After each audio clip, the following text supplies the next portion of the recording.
Okay, we'll go ahead and get started. And if you have not done so already, respond to the online poll. And so do that. I saw some things on Piazza about people having some issues with the notes I post online and things like that. So as you've noticed, when I post notes, that they are posted as RMD files. Now, CCLE's settings, sometimes you'll click it and it will download. Sometimes you'll click it and it appears as a text file. Okay, so if it appears as a text file, you can just hit Control-A, Command-A to highlight everything and then copy it. Or you can just right-click in your thing and click Save As. And then and it will offer to save it as a text file, but save it as an RMD file. Okay? And that will signal to your computer that this is an RMD thing, okay? And so anyway, but you can just copy everything, Control-A, Control-C, start a new Markdown document, okay? It doesn't even matter what you type in here, okay? And then delete everything out of there, and then just paste everything from the document, okay, from the browser. So you just create a new document. It doesn't matter. Copy everything, highlight everything, Control-A, Control-C, or Command-A, Command-C, and then come over to your blank document and paste everything in there. And then you can go ahead and knit this, and it should knit. So I'll just kind of do whatever this is, lecture 2-2, okay, week 2, second session, week 2, okay, and then the idea is that it will knit, and then you can click open in browser, and it will open up the document there, okay. Some students have asked, can I post these as PDFs, okay, and the answer is no. Like sometimes, and I don't know why, okay? I know, so you can just kind of click knit to PDF Beamer, and sometimes it'll work, and sometimes it won't. And I'm not going to, so this time it looks like it's working, and we'll see what happens. It takes a little while to render in LaTeX and everything like that. And so you can knit it as a PDF. But the whole point of Markdown documents, okay, so these can't come in as a PDF.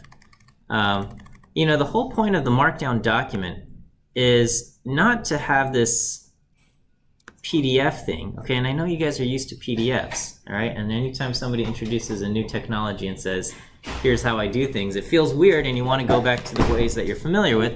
But the great thing about Markdown is that even as a text file, it's easy to read what's going on, okay? It's the opposite of a markup language where, if you were to right-click on here and click View Source, it's a huge mess, right? This is impossible to, not impossible, but it's very difficult to understand what's going on. With a Markdown document, it's pretty much a little bit of text, and then if you want to add notes, it's very easy. If I say something and you want to add something there, you can just say, oh, blah, blah, blah, blah, blah. You can just type directly in there, and it's going to get incorporated into the document, okay?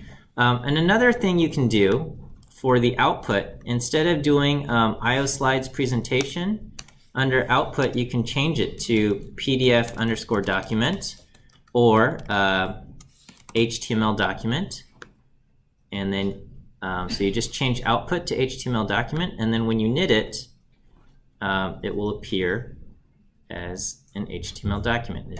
It'll takes a few seconds to render.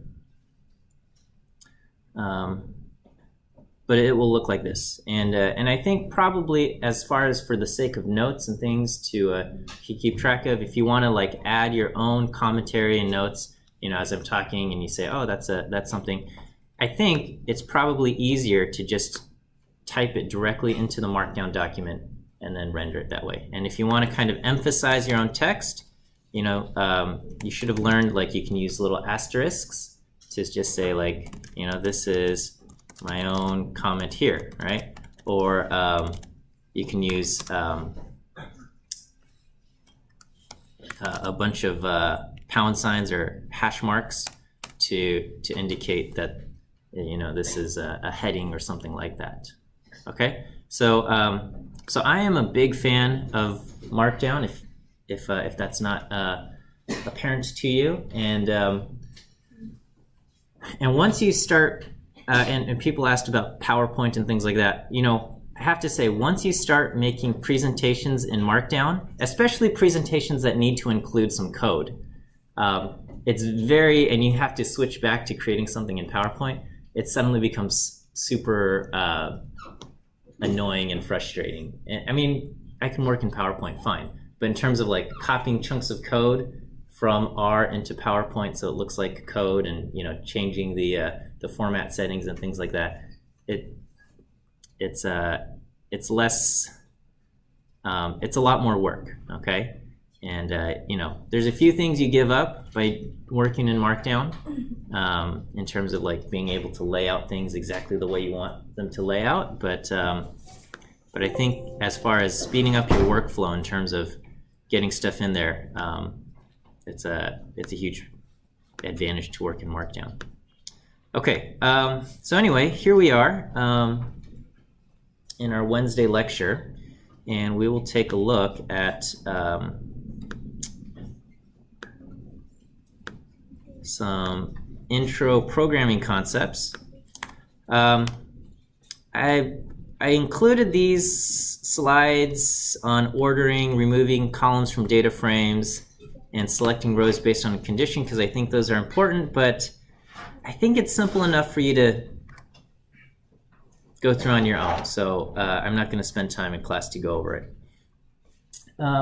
Here's a few things for Boolean algebra versus sets that might be worth mentioning. The kind of the most important function here, which is which, will switch from a Boolean representation of trues and falses into an integer representation. Okay, so which will switch from you know, you've got a vector of trues and falses, and so here the second and the fourth and the 10th values are true, and which will turn this thing, you know, a vector of 10 into a numeric vector giving the indices of the you know, the values that are true. Okay, so which values are true, it becomes 2, 4, 10. And so we can imagine that this is useful if you've got a data frame, okay, and you know, one of the columns is like you're looking at, I don't know, credit worthiness or something, and one of the columns is you know, the person made a late payment, right? And so you might have 1,000 people in your data frame, and of those 50 people made late payments or something like that. Okay, and so in that case you can do you know, the data frame $ late, I don't know, status equals late, right? And you do, you know, status equals late will give you a true false vector. Okay, but that true false vector will be have 1,000, will be a length of 1,000. Okay, that logical vector will be a length of 1,000. You can throw that into which, and it will tell you the indices of the ones where it's true. Okay, and that will basically give you the rows of who made late payments and things like that. Okay, so it's very useful to turn one of the columns. You make a logical comparison. Is this equal to something? You get a logical vector of trues and falses, and then you run that through which, and that will give you the indices of the ones where it's true. Okay. Here's a few things. So x1 is going to be a true-false vector of where every other value is true, and x2 is going to be the integer representation, the indices of these. So 2, 4, 6, 8, 10 are even, okay? And then this one will be a true-false vector of which one values are divisible by 5, so the 5th and the 10th. And when you run that through which, you get 5 and 10. So the x1 and y1 are logical vectors, and x2 and y2 are integer vectors, okay? And so we can just kind of show how some of these things work, okay? The AND statement is similar to the intersection statement, okay? AND statements for logical vectors will give you trues and falses things, and then the intersection will just tell you, what is common to both, okay? And so that will return 10.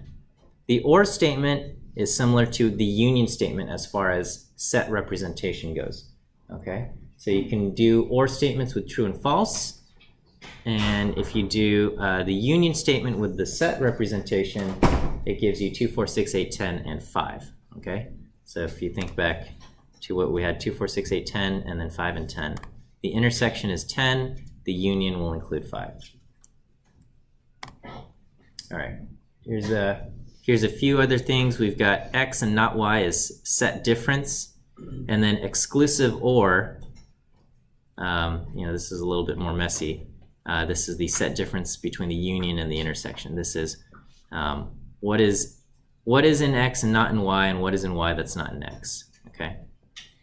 So in that case, we got 2, 4, 6, 8, and 5. So probably exclusive OR is easier if you, when you think of it in logical representation, rather than set difference between the union and the intersection. This is if you think of the Venn diagram, the exclusive OR, you got the two circles. It's this moon shape and the other moon shape with the middle football missing. Okay, that explanation made sense in my head. I don't know if it made sense to you guys, but okay. So that's what we've got here. Okay, and then here's just a little extra notes there. Okay. All right, let's get into some programming basics. Probably a lot of this has been covered in Stats 20, but maybe it's worth reviewing here. And then your second homework assignment will be a lot more programming intense. Okay, so your first homework assignment asked a lot of kind of nitty-gritty details on like what's the difference between cat and print and things like that. And I think those are important things to understand because you'll encounter both of those statements a lot. But now the second homework assignment is going to give you some functions to write and exercises to program. And so today we'll talk kind of conditionals and flow control, and then on Friday we'll start talking functions and things of that nature, okay? Okay, before we get started, you might need to reference files you might be working in more than one thing, and so it's important to set your working directory, okay? Often when I open a file, whether it be a script or a markdown file, I will tell R in my session to set my working directory to the source file location, okay? And that will tell R, this is the file that I opened, and set that directory to the working directory, and therefore if I reference any files and they're in the same folder, then R will know where they are, okay? And otherwise you can kind of set the path manually, okay? So on Windows it might be like C, users, miles, documents. On your machine it might be like, if it's a Mac, tilde, users, whatever, okay? If you're ever going to work with another person or ever on another computer, you should never set the working directory explicitly pointing to something that's on your local machine, okay? Like this statement, users/miles, should not be included on any kind of document that you will ever open on another computer or give to another person, okay? Because they're obviously their directories will be different, right? If you want to set it to, like, if you want to point to a directory, like if you're going to package something up in one folder and it will reference other subfolders and stuff, you can point to those things. But it should never reference something that's directly on your own machine. Okay? When you work in R, you'll have this environment, and as you create things, x is 10 and y is, y is a vector, 1 through 20 or something like that, and then z is going to be, y less than x, okay? And you get these things. These things get stored in your environment, and you can always kind of ask within the console. You can ask things like, what's in my environment, okay? And it will list these things off, and it'll say you've got x and y and z, and you can type any of these things out, and it will tell you what's there. As you go along, you can remove some of these objects, okay? So you say, well, I want to get rid of y, okay? You just say remove y, and then when you ask for the environment, it says you have x and z, and we can also see that y has been removed, right? With RStudio, because you've got this environment panel, you probably won't be typing ls as often, okay? Back in the day, before we had RStudio with this panel, like, we would type ls all the time. But now it's very convenient and you can see all of this stuff. And on top of that, you can look at within other environments. And so if you want to remove everything, you can do rm list equals ls, or you can just click the little broom, the sweep icon, okay? And you click this, and it'll say, are you sure you want to remove everything? You click yes, and then you have an empty environment. Okay? And when I come and I type in ls on the empty environment, it gives me back an empty character vector. You should get in the habit of always starting off with an empty environment, okay? You should never assume that your environment contains any values when you start up, okay? And so you should always get in the habit of starting with an empty environment. And in fact, if you're dealing with an R Markdown file and you click the knit button, the knit button will actually start a new session of R with a completely blank environment, okay? And so if I comment this thing out, right? So within here, I create this vector x, okay? In the first code chunk, I'm creating this vector x, and so when I knit it, it works. But if I comment this out and I don't create the vector x, when I try to knit, it's going to give me a command. It says line 17, okay? So that tells me within this code chunk, it'll give you the first line of the code chunk, not the actual line where the error occurs, okay? When you knit something and it gives you an error, it gives you the first line of the code chunk. So the code chunk that begins on line 17, there's an error somewhere in that code chunk, and in that case it says object x not found, okay? And that means, when you're knitting, R starts a new session that has no values in it, okay? And so the first actual line of code that it sees is order x, right? And it says error in order x, and it says object x not found. And that's because it starts off with an empty environment. And if, some people will often write on Piazza, the code worked fine on my computer, I was able to run the code, but then I'm not able to knit, and I don't know what's going on, okay? 9 times out of 10, the reason why is because they have things defined in their environment, and so it works, right? Because maybe somewhere along in my day, I'm writing like C is equal to, A and D or something like that, right? So I have this object X, and then so I come along and I run this code, and it works just fine, okay? But then when I try to knit it, I encounter the error, okay? And the reason why is because in my environment, I have this object X defined, and so I'm able to run this code without any issue. But then when I knit it, I'm starting with an empty environment, and X is not defined in the empty environment. And you can always kind of double check your work by you delete everything in your environment, you clear everything out, and then if you try to run the code, you hit the little play chunk.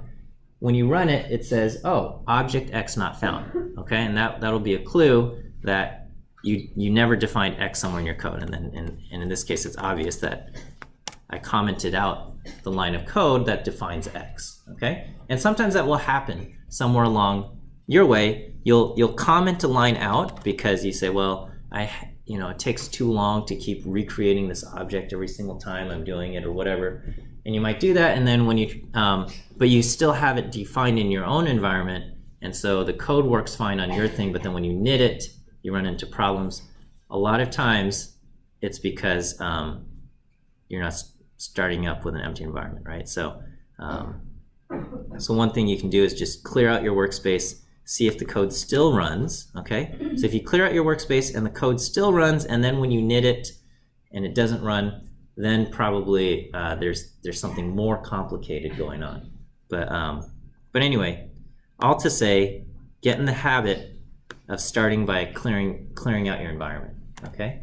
And going along with that, change your default settings so that R does not load a workspace when you start it up, okay? So the default settings of R is when you exit R, it saves your current workspace, and then when you start up R, it loads what you were last working on, okay? Which could be nice if you only work by yourself, you never interact with anyone, and some people are like, yeah, that sounds like me, but chances are, if you ever get employed, okay, you will work with other people, okay, and you will have to share things, right? And in that case, if you are in the bad habit of having saved your own workspace and stuff, this will cause issues. So I always change this to save workspace to R data on exit to never, and then and that way when I start up R, I'm always starting up with an empty environment,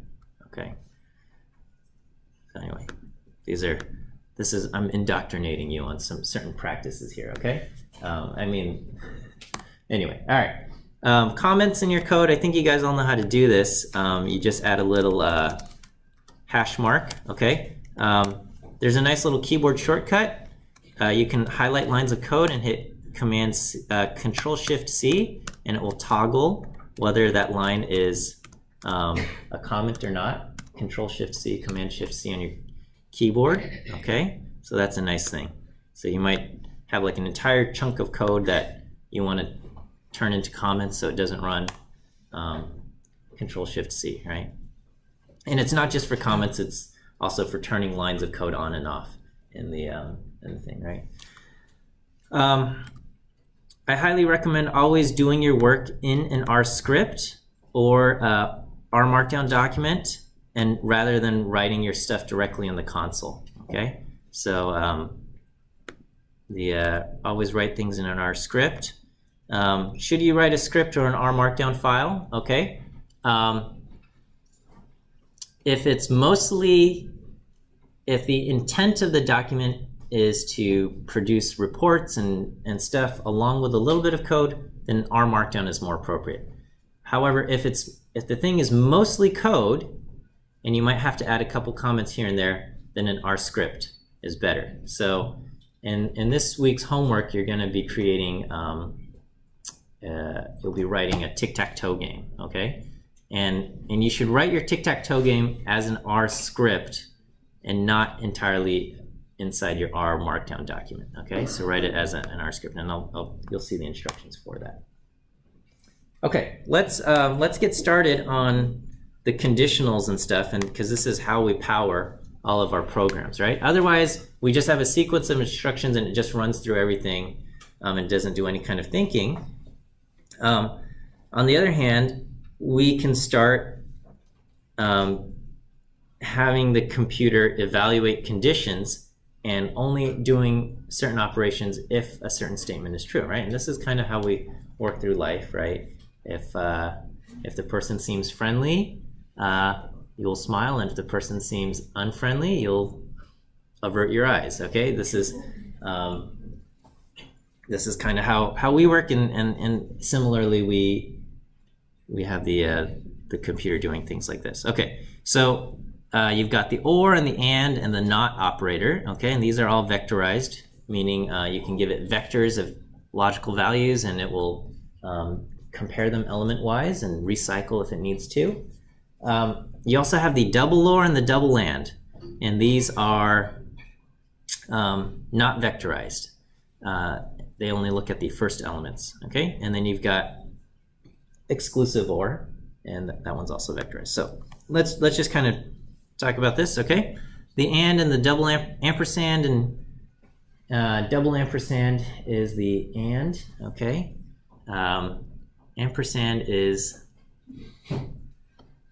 there's an interesting story behind the name ampersand. It used to be and per se and, but whatever. Okay, so you've got this, and the vertical bars indicate or. Okay, the single ones are vectorized, meaning you take entire vectors and it will do element-wise comparison along with recycling. The non-vector ones will only look at the first element, which is often what we need to use inside an if statement. Okay, so if statements will require either a true or false value, and it can only have one of those things. Okay, you can't give if true, true, false. Okay, you have to give it an if true or an if false, and whatever goes inside the if statement has to be a single true or false.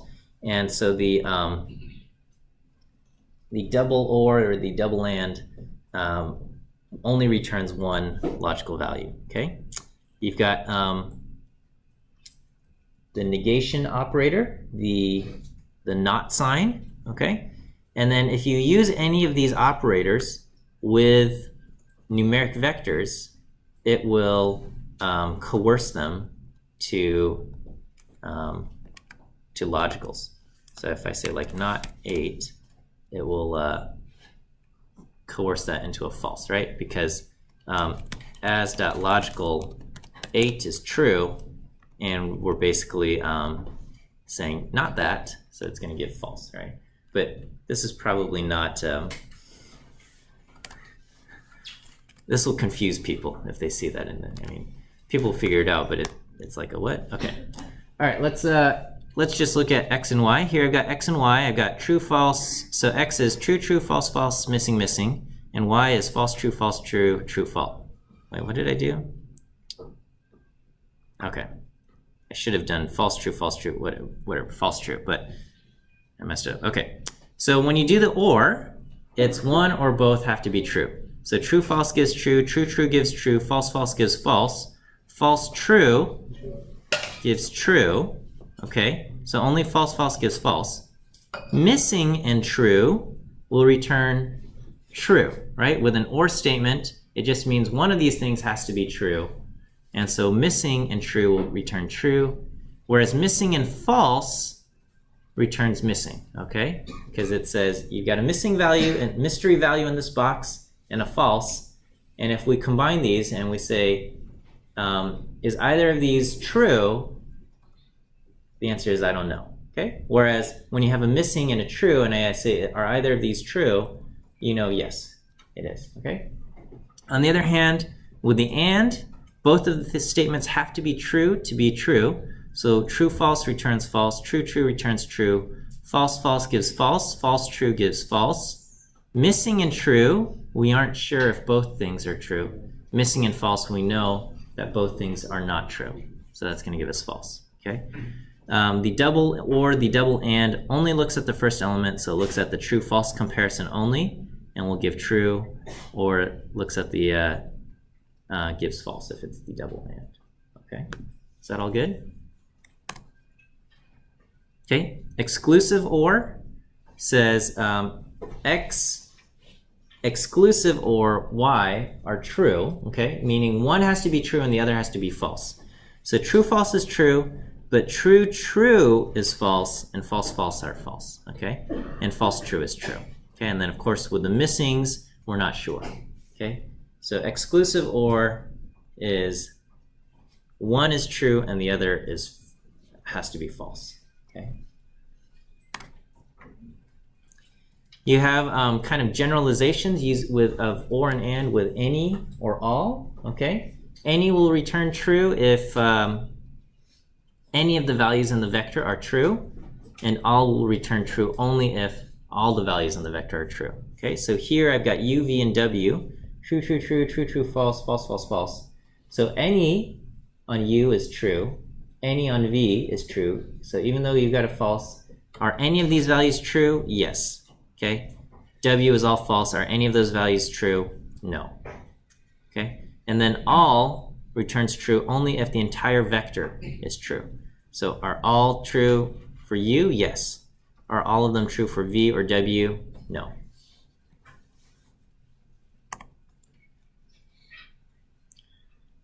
All right, as far as numeric operators go, we have comparisons, okay? We've got these comparison statements like greater than, less than, equal to, greater than or equal to, less than or equal to. Are they equal or are they not equal, okay? And then you also have is an element in another set, okay? X in Y, and all of these are vectorized, okay?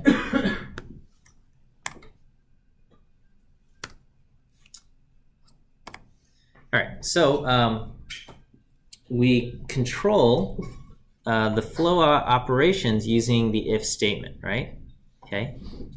If expects a logical vector of length 1. If you give it a logical vector longer than length 1, it will return a warning. It'll look at the first element, but it gives you a warning. Okay, and it cannot be NA. And so I think I've asked in discussion the TAs to go over identifying some of this mistake, because it's a very common mistake that people encounter NAs in their if statement. You know, you index something wrong and you get an NA back, and you feed that into your if statement.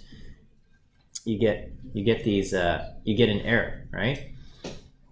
And then we group our statements together using curly braces. Okay, so here I've got x being the vector 1, 3, and I can say, here I have a logical statement. Is the value 1 contained within the vector x? That's true, okay? And we'll say if, now I have an if statement, if 1 is in x, print hello, okay? Because I only have one line, I don't need to include the curly braces, okay? But if you have more than one line being triggered by an if statement, you need to have the curly braces, okay? So because this thing is true, it's going to execute this line, okay? So it prints hello, okay? Over here, I've got x is less than, is x greater than or equal to 2? It gives me false true. And if I throw that into an if statement, okay, so it says if false true, it gives me back a warning. It says, warning in this thing, the condition has length greater than 1. So only the first element will be used. So now we have an if false, okay? And because it's an if false, this line that says print hello again is not executed, okay? Because it looks at this statement, it sees a false, and so it does not execute this line here. And it just gives us a warning instead. If it was true false, it would execute and warning. Yes. So yeah, I mean, I can just show you right here. So if it were true false, it would execute the statement. Okay. So here, if I execute this, it prints out false true, and then it just gives me a warning, right? If I switch this, whoops, to less than or equal to 2, then it will give me, why did that? It should have run. Maybe I need to include the curly braces here. What's going on?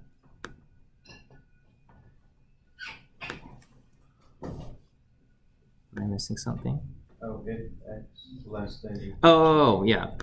I changed it here, but not here. Okay. Thanks. All right. So, what is going on here? All right, let me just see. It would.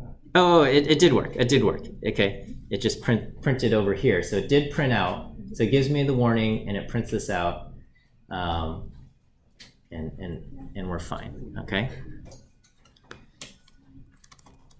I'll include that in there, right? So, but in general, you should not do stuff like this. Okay. Okay. So here I've got. So we've got the greater than. Okay, so sees only the false, does not execute. And here, sees only the true and executes with a warning. Okay, and so instead, if you've got a vector that's length longer than 1, okay, if your logical vector has length greater than 1, you know, throw it into any or all. Okay, and so in this case, we've got the any. This will evaluate true, and then it will execute the statement. Okay, so depending on your needs, right? Okay. As you get things that are more complicated, you're going to need to learn to use else. Okay, and so you've got the if, the else if, and the else. So here we've got this if statement, and then we want to say if this is true, then execute this line. Otherwise, else, execute the next line.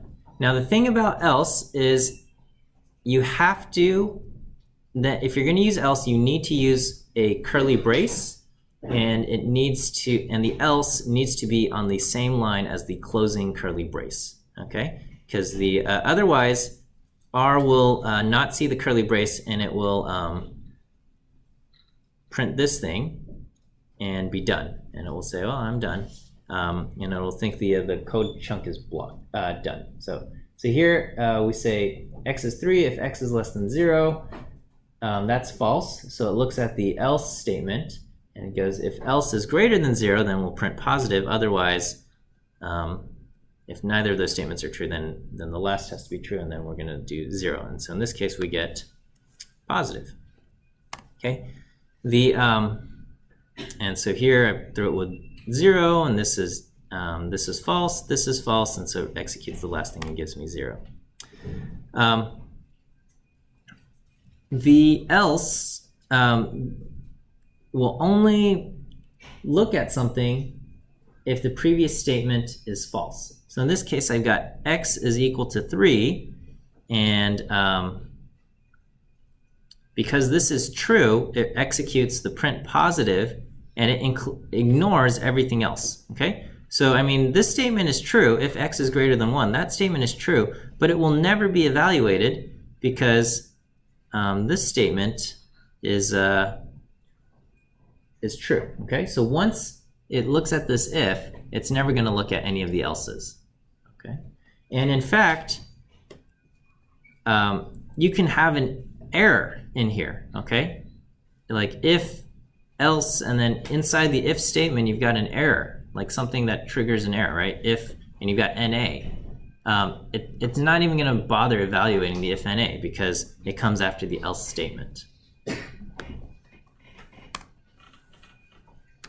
right.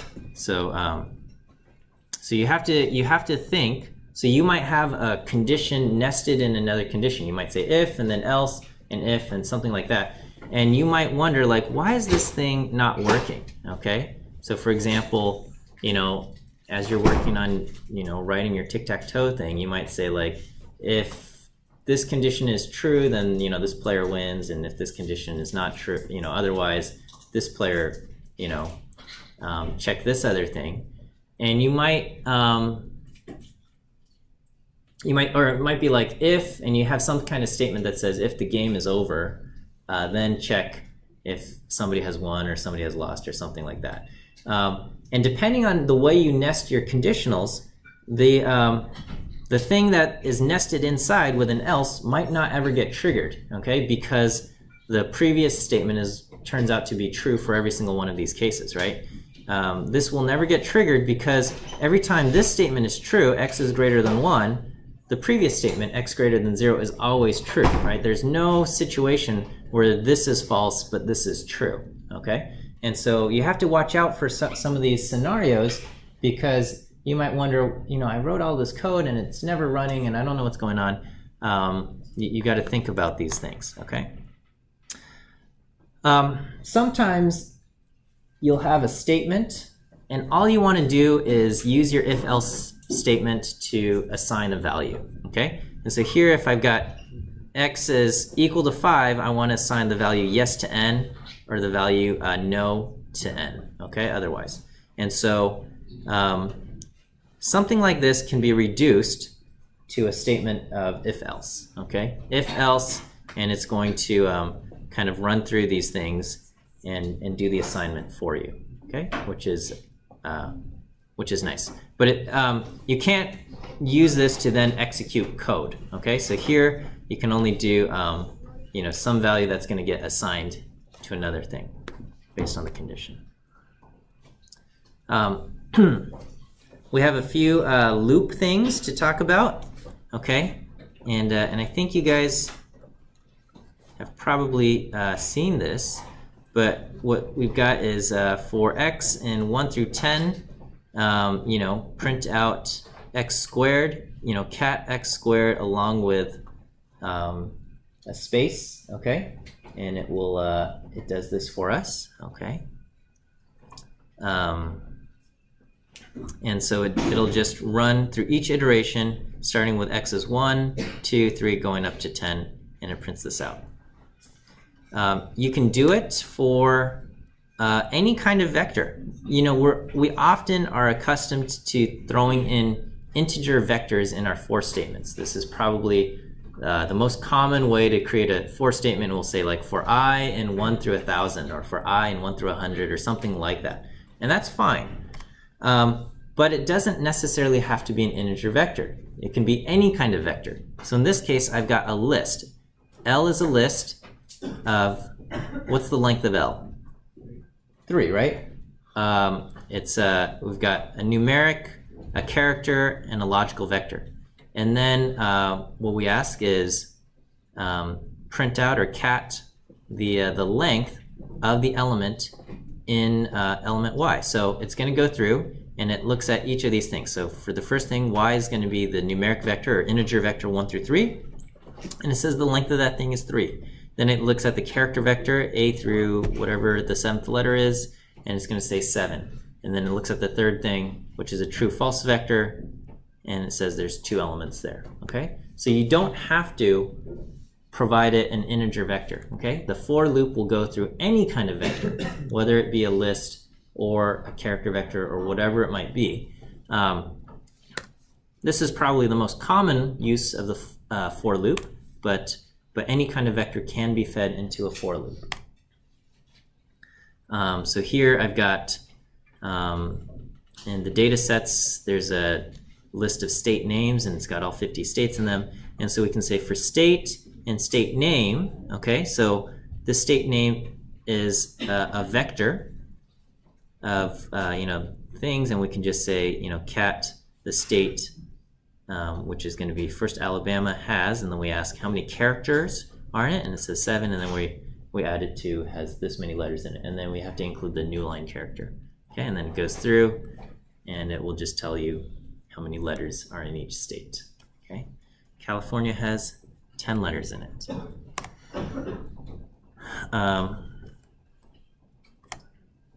What's the longest state name? I don't know. Huh? Mississippi. I don't know. All right, is that true? We'll, all right. Okay. We shouldn't waste time. We're running out of time. But shortest state name? Ohio? I don't know. 4. All right. It is okay. When you store the results of your vector, or I mean of a loop. Okay. Often this is what you want to do. So in this case, we've got an integer vector, x in an integer vector, and we use those values of x as the index of where we are storing it in some other vector, right? So here I've got res for results, and I'm creating a results vector, and we're going to subset results. So we're doing subsetting in combination with assignment, and we say, in index 1, in index 2, in index 3, store in, 1 squared, 2 squared, so on and so forth, okay? And so this is a common way to store the results, okay? Here's some bad ways to do the same kind of thing. So here you can start off with an empty vector, and then you can keep concatenating the current vector along with the new value, okay? And it will work, but this requires a lot more computing power because you're basically copying the entire vector and then resizing it. Over here, I start off with a vector that's 0, and I use kind of the same type of thing, but it requires a little bit more. Each iteration requires that I resize my vector every single time, okay? We've got while loops. While loops will keep running until this condition, so you've got a conditional statement, this will keep running until this condition becomes false, okay? So while this is true, this will keep running until it becomes false. And so while loops are very good, but, and I think I also had the TAs go over this in discussion, you have to be careful about setting your termination conditions, because you might be in a situation where your termination condition is set wrong and it ends up going into an out of bounds area, or you have it where it's never going to be met true and your loop is never going to be false, and so your thing runs forever. While loops are excellent and we use them quite a bit, but this statement that you use to terminate the loop is very important, okay? Looks like we're out of time, so we'll finish up with finish up this talk on Friday. Okay, so we'll see you then.